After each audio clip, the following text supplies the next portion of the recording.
Hello बच्चों, welcome to six semester. मैं हूं डॉक्टर सुशीला। आप सब कैसे हैं? मैं आशा करती हूं कि आप सब अच्छे ही होंगे।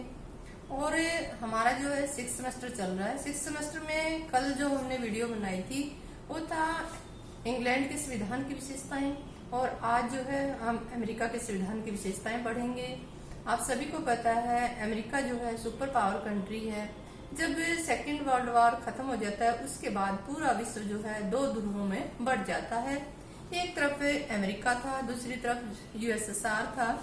लेकिन उसके बाद जैसे कि यूएसएसआर टूट जाता है, उससे कई देश जो थे अलग हो जाते हैं, और उसके बाद से पूरे विश्व में एक ही सुपर पावर बची है, वो है अमेरिका। यानी कि विश्व जो है एक ध्रुवीय हो गया। लेकिन आज कई सारी पावर्स हैं जो अमेरिका को चैलेंज कर रही हैं, जैसे कि चाइना भी है उनमें। China, Japan, Germany, Bharat. हालांकि रसिया में अब इतनी वो ताकत नहीं रही जितनी की पावर पहले थी। तो अब हमने इंग्लैंड की विशेषताएं बताई, और आज जो है अमेरिका के संविधान की विशेषताएं बताएंगे। जैसे कि अमेरिका के संविधान का निर्माण जो था फिलाडेल्फिया सम्मेलन के तहत किया गया था, और अमेरिका का जो संविधान है 4 मार्च 1789 को लागू हुआ। हालांकि अमेरिका जैसी सुपर पावर कंट्री भी एक समय था जब अंग्रेजों की गुलाम रही है। और उस समय क्या था, जो यूरोप के जो देश थे या दक्षिण अफ्रीका के जो देश थे, वहां पर काफी गरीबी थी। गरीबी के चलते मतलब ये लोग व्यापार करने के लिए अमेरिका में आए थे, और फिर यहीं आकर इन्होंने रहना शुरू कर दिया। अपनी 13 कॉलोनियां इन्होंने यहाँ पर बनाई, और एक टाइम ऐसा आया इन कॉलोनियों ने अपने आप को एक करके विद्रोह कर दिया, यानी कि स्वतंत्रता का घोषणा पत्र जारी किया 1776 में। और उसके बाद अंग्रेजों के साथ एक लंबी लड़ाई लड़ी, और लंबी लड़ाई के बाद इन्होंने अपने आप को स्वतंत्र करवाया। और फिर उसके बाद संविधान का निर्माण किया गया, और संविधान को जो है अमेरिका में लागू किया गया। अब जो है हम 1 बाय 1 विशेषताओं के बारे में पढ़ेंगे। अब सबसे पहले यानी कि अमेरिका का जो संविधान है वो एक लिखित संविधान है। अमेरिका का जो संविधान है वो एक लिखित संविधान है, यानी कि इसका निर्माण जो है एक संविधान सभा के द्वारा किया गया। कुछ लोग जो है एकत्रित हुए, अमेरिका के जो महान विद्वान लोग थे वो एकत्रित हुए, उन्होंने अमेरिका के संविधान का निर्माण किया। तो हालांकि अमेरिका का जो संविधान है बिल्कुल संक्षिप्त सा संविधान है, बहुत बड़ा संविधान नहीं है।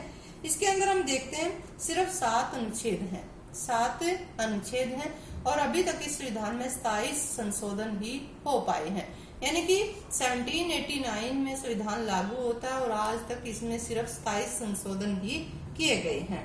दूसरी बात जो है, इसमें 18 पृष्ठ हैं, यानी कि 18 पेज में ही संविधान का वर्णन कर दिया गया है, और इस संविधान को पढ़ने में सिर्फ जो है 20 मिनट का ही समय लगेगा।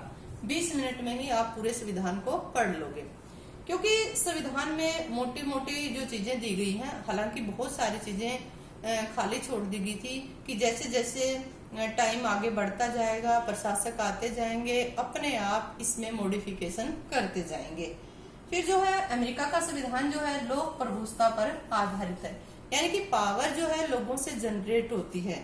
अमेरिका के संविधान के अंदर ही दिया गया था कि हम संयुक्त राज्य अमेरिका के लोग अधिक शक्तिशाली संघ बनाने, न्याय स्थापित करने, आंतरिक शक्ति प्राप्त करने, सामान्य प्रतिरक्षा की व्यवस्था करने, सार्वजनिक कल्याण को बढ़ोतरी देने, और अपने तथा अपनी भावी पीढ़ियों के लिए स्वतंत्रता के वरदान को सुरक्षित करने के लिए संयुक्त राज्य अमेरिका के इस संविधान की स्थापना करते हैं।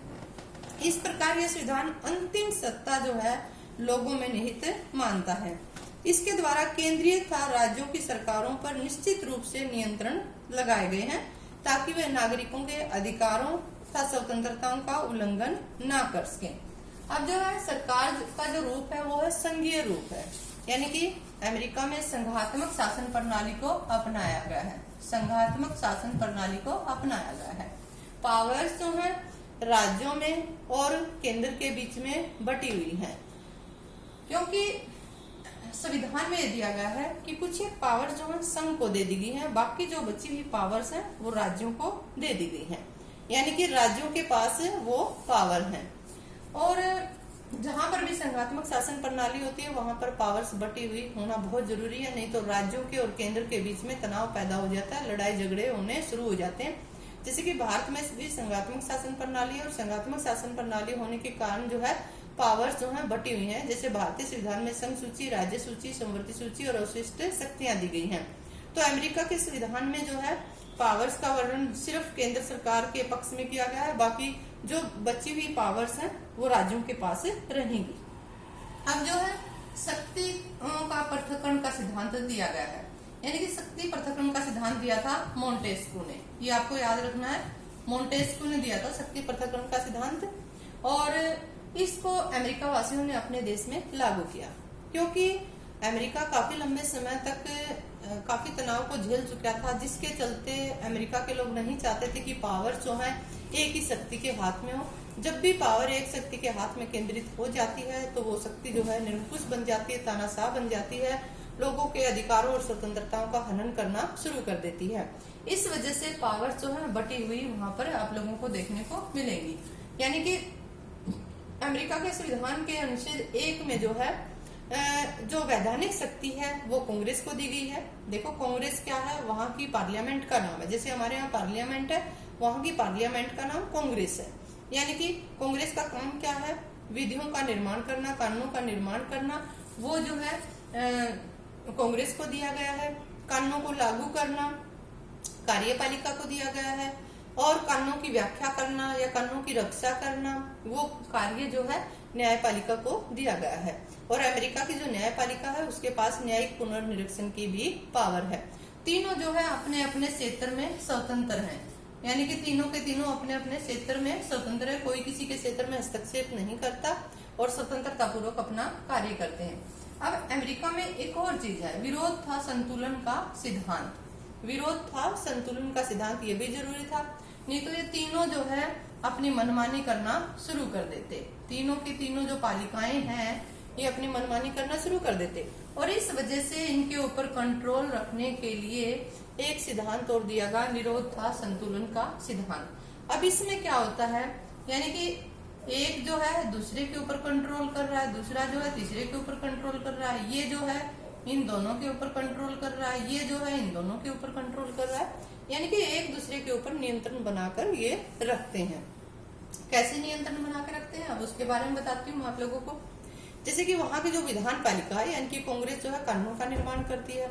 अगर कानून जो है संविधान के अकॉर्डिंग सही नहीं है तो न्यायालय जो है उनको निरस्त कर सकता है, न्यायालय उनको निरस्त कर सकता है, क्योंकि वहां के सर्वोच्च न्यायालय के पास न्यायिक पुनर्निरीक्षण की पावर है। हालांकि न्यायिक पुनर्निरीक्षण की पावर संविधान के अंदर नहीं दी गई थी, अपने आप वहां के न्यायालय ने उसको अचीव किया है अपने आप, ठीक है।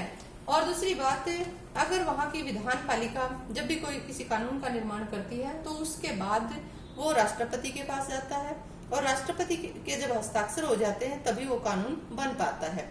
लेकिन राष्ट्रपति के पास वीटो पावर है, राष्ट्रपति चाहे तो वीटो पावर का इस्तेमाल कर सकता है।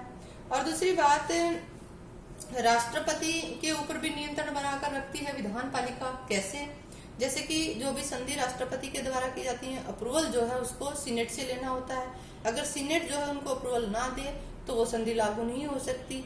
दूसरी बात, काफी सारी अपॉइंटमेंट जो है राष्ट्रपति के द्वारा की जाती हैं, उन अपॉइंटमेंट्स का भी अप्रूवल भी उसको कांग्रेस से लेना होता है। अगर कांग्रेस उनको अप्रूवल दे देती है तभी उनको किया जा सकता है। और दूसरी बात, सर्वोच्च न्यायालय के जो न्यायाधीश हैं उनकी नियुक्ति भी राष्ट्रपति के द्वारा की जाती है, उसका अप्रूवल भी उसको वहां की कांग्रेस से लेना होता है। यानी कि एक दूसरे के ऊपर नियंत्रण बनाकर रखते हैं। अगर राष्ट्रपति अच्छे से कार्य नहीं करता तो उस संविधान का उल्लंघन करता है तो उसके विरुद्ध महाभियोग लाया जा सकता है कांग्रेस में, और महाभियोग के द्वारा उनको हटाया जा सकता है। और आज तक अमेरिका के इतिहास में 4 राष्ट्रपतियों के विरुद्ध महाभियोग लाया गया है। अभी अभी जैसे ट्रंप थे, ट्रंप ने वहां पर काफी सारी घटनाओं को अंजाम दिया था, तनाव का माहौल पैदा हो गया था, लड़ाई झगड़े हुए थे, जिसके चलते उसके विरुद्ध महाभियोग लाया गया था, लेकिन महाभियोग पारित नहीं हो पाया ट्रंप के विरुद्ध। अब अमेरिका में क्या है, अध्यक्षात्मक शासन प्रणाली है। अध्यक्षात्मक शासन प्रणाली में क्या होता है, जो राज्य का मुखिया वही सरकार का मुखिया होता है। लेकिन जब हम हमारे जैसे देशों में देखते हैं, यानी कि इंग्लैंड में क्या है, राज्य का मुखिया अलग है, सरकार का मुखिया अलग है, लेकिन अमेरिका में ऐसा नहीं है। और दूसरी बात, जो राष्ट्रपति है वो कांग्रेस के किसी भी सदन का सदस्य नहीं है। कांग्रेस के किसी भी सदन का सदस्य नहीं है, ना ही वो कांग्रेस के प्रति उत्तरदायी है, ना ही उसके मंत्री उत्तरदायी है, ना ही उसके मंत्री या राष्ट्रपति कोई बिल पेश करते हैं। ठीक है। और जो राष्ट्रपति का टाइम पीरियड है वो फिक्स है, यानी कि 4 साल तक वो अपने पद पर रहेगा। और अगर संविधान का उल्लंघन करता है तो उसके विरुद्ध जो है महाभियोग लाया जा सकता है। उन परिस्थितियों में ही राष्ट्रपति को हटाया जा सकता है, वरना नहीं हटाया जा सकता। अब अमेरिका में क्या है, गणतंत्रवाद है। गणतंत्रवाद है अमेरिका में, यानी कि संयुक्त राज्य अमेरिका की सरकार गणतंत्रात्मक है। इसका अर्थ है कि राज्य के मुखिया अर्थात राष्ट्रपति का पद जो है पैतृक उत्तराधिकार के सिद्धांत के अनुसार नहीं चलता, बल्कि उसका चुनाव एक निर्वाचक मंडल के सदस्यों के द्वारा, जिन्हें लोग प्रत्यक्ष चुनाव प्रणाली द्वारा चुनते हैं, एक निश्चित समय के लिए किया जाता है। संविधान के द्वारा राष्ट्रपति पद की अवधि 4 साल निश्चित की गई है और प्रत्येक 4 साल के पश्चात इस पद के लिए नया चुनाव करवाया जाता है। अब जो है अमेरिका का संविधान जो है काफी कठोर संविधान है, यानी कि उसमें परिवर्तन करना बहुत मुश्किल काम है। जैसे कि हम देखते हैं अमेरिका का संविधान जो है 1789 में लागू हो गया था और आज तक सिर्फ 27 संशोधन ही हो पाए हैं। उसके पीछे कारण जो है उसकी कठोरता ही है। जैसे कि हम भारतीय संविधान को देखते हैं या अमेरिका के संविधान को देखते हैं, उनमें आसानी से परिवर्तन किया जा सकता है। यानी कि जो इंग्लैंड का संविधान है उसमें तो बिल्कुल ही आसानी से परिवर्तन किया जा सकता है। जैसे साधारण कानून बनाए जाते हैं वैसे ही संविधान में परिवर्तन किया जा सकता है। लेकिन अमेरिका का संविधान बहुत कठोर है। इसकी जो प्रक्रिया है उसमें कोई भी संशोधन प्रस्ताव या तो कांग्रेस लेकर आती है, और कांग्रेस अगर प्रस्ताव को लेकर आती है तो 2/3 बहुमत उसके पक्ष में होना चाहिए, तभी वो प्रस्ताव लाया जा सकता है। या फिर राज्यों के जो विधानमंडल है या राज्य लेकर आते हैं उसमें भी 2/3 जो है राज्यों ने आवेदन किया हो, और जब कांग्रेस इसको पारित कर देती है उसके बाद फिर वो राज्यों के पास जाता है और 3/4 राज्यों के विधानमंडल उस प्रस्ताव को मंजूरी दे देते हैं, तभी अमेरिका के संविधान में संशोधन हो सकता है। यानी कि बहुत ही कठोर प्रक्रिया है। दूसरी बात है अमेरिका में दोहरी नागरिकता है। दोहरी नागरिकता है, एक तो सेंटर की नागरिकता है, दूसरी स्टेट की नागरिकता है जिस स्टेट में वो रह रही है। जैसे भारत में हम देखते हैं इकाई नागरिकता है, इंग्लैंड में हम देखते हैं इकाई नागरिकता है, लेकिन अमेरिका में ऐसा नहीं है, क्योंकि अमेरिका के सर्कमस्टेंसेस अलग रहे हैं, इस वजह से ऐसा किया गया है। अब मान लो कोई वाशिंगटन में रहने वाला व्यक्ति है, वो दूसरी स्टेट में जाता है, कैलिफोर्निया में जाता है, तो कैलिफोर्निया में जाएगा तो उसको वो सुविधाएं नहीं मिल पाएंगी जो उसको वाशिंगटन में रहते हुए मिल रही थी।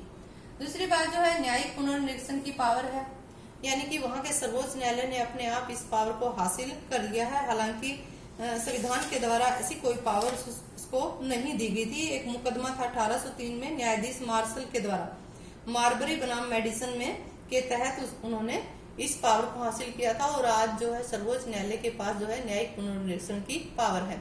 यानी कि न्यायिक पुनर्निरीक्षण का मतलब है कांग्रेस के द्वारा जो कानून बनाए जाते हैं या कार्यपालिका के द्वारा जो ऑर्डर जारी किए जाते हैं वो संविधान के अकॉर्डिंग सही है या नहीं, उसकी छानबीन वहां के सर्वोच्च न्यायालय के द्वारा की जाती है। अगर वो संविधान के अकॉर्डिंग सही नहीं है तो उनको रिजेक्ट किया जा सकता है सर्वोच्च न्यायालय के द्वारा। फिर ये कहते हैं जो संघ है, यानी कि उसकी प्रत्येक इकाई का अपना संविधान है, यानी कि सेंट्रल गवर्नमेंट का अलग संविधान है, संघ का अलग संविधान है और राज्यों का अलग संविधान है। लेकिन इसका मतलब ये भी नहीं है कि राज्यों का संविधान जो है संघ के संविधान का विरोध करता है। नहीं, संघ जो है उनकी जननी है, लेकिन राज्य जो है अपने शासन को चलाने के लिए अपने अलग अलग संविधानों का निर्माण करते हैं। अब वहां पर द्विसदनीय विधानमंडल है, यानी कि जो कांग्रेस है, कांग्रेस पहले ही मैंने बताया, कांग्रेस जो नाम है वहां की पार्लियामेंट का नाम कांग्रेस है। इसके 2 सदन है, ठीक है, एक अपर हाउस दूसरा लोअर हाउस, यानी कि अपर हाउस जो है सीनेट, और जो लोअर हाउस है वो है हाउस ऑफ रिप्रेजेंटेटिव।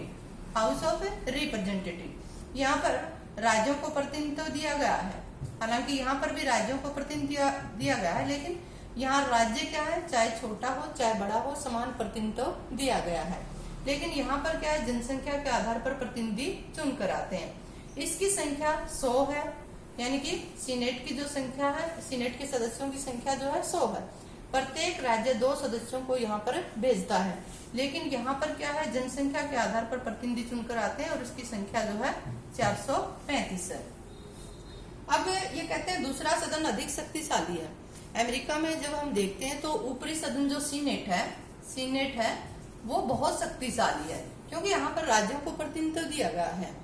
चाहे राज्य छोटा हो बड़ा हो, हर एक अपने 2 प्रतिनिधि भेजता है। सीनेटोरियल शिष्टाचार है वहां पर। जब भी राष्ट्रपति कोई संधि करता है दूसरे देशों के साथ, या फिर किसी की अपॉइंटमेंट करता है, या फिर धन बिल को परमिशन लेनी होती है, तो सीनेट से परमिशन लेना जरूरी होता है। फिर ये कहते हैं, और इस वजह से कहा जाता है कि अमेरिका की जो सीनेट है वो दुनिया की सबसे पावरफुल सीनेट है। लेकिन जैसे इंग्लैंड में हम देखेंगे वहां पर हाउस ऑफ लॉर्ड्स के पास कम पावर्स हैं, और जो हाउस ऑफ कॉमन है उसके पास पावर ज्यादा है। फिर अमेरिका में काफी सारी प्रथाएं भी प्रचलित हैं, जैसे हम पिछले चैप्टर में पढ़ भी चुके हैं प्रथाओं के बारे में। हालांकि संविधान का निर्माण किया गया है, लेकिन आज भी अमेरिका के संविधान में काफी सारी परंपराएं प्रचलित हैं। जैसे कि यानी कि राष्ट्रपति का जो चुनाव है संविधान में दिया गया है कि अप्रत्यक्ष रूप से चुनाव प्रणाली होगी, लेकिन अप्रत्यक्ष होकर भी आज भी वहां पर प्रत्यक्ष चुनाव प्रणाली के माध्यम से राष्ट्रपति को चुना जाता है।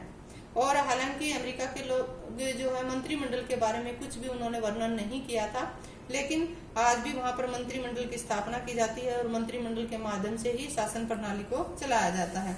यानी कि काफी सारी परंपराएं आज अमेरिका के संविधान में जन्म ले चुकी हैं। इन्हें कहते हैं संविधान की सर्वोच्चता है, यानी कि संविधान जो है सर्वोपरि है। संविधान देश का सर्वोच्च कानून है। सभी सरकारी अधिकारियों, कर्मचारियों तथा नागरिकों को संविधान था उसके अंतर्गत बनाए गए कानूनों के अनुसार ही चलना पड़ता है। संविधान का विरोध करने वाला कोई कानून अथवा आदेश लागू नहीं हो सकता। यदि सरकार की कोई नीति अथवा कानून संविधान का उल्लंघन करते हैं तो वह असंवैधानिक है, और कानून की यथोचित प्रक्रिया जो है अपनाई गई है अमेरिका में, और उसके माध्यम से शासन किया जाता है। यानी कि हमने अमेरिका के संविधान की काफी सारी विशेषताएं देखी और बहुत ही महत्वपूर्ण विशेषताएं हैं, और इस टॉपिक को आप लोगों को अच्छे से तैयार कर लेना है। Thank you very much.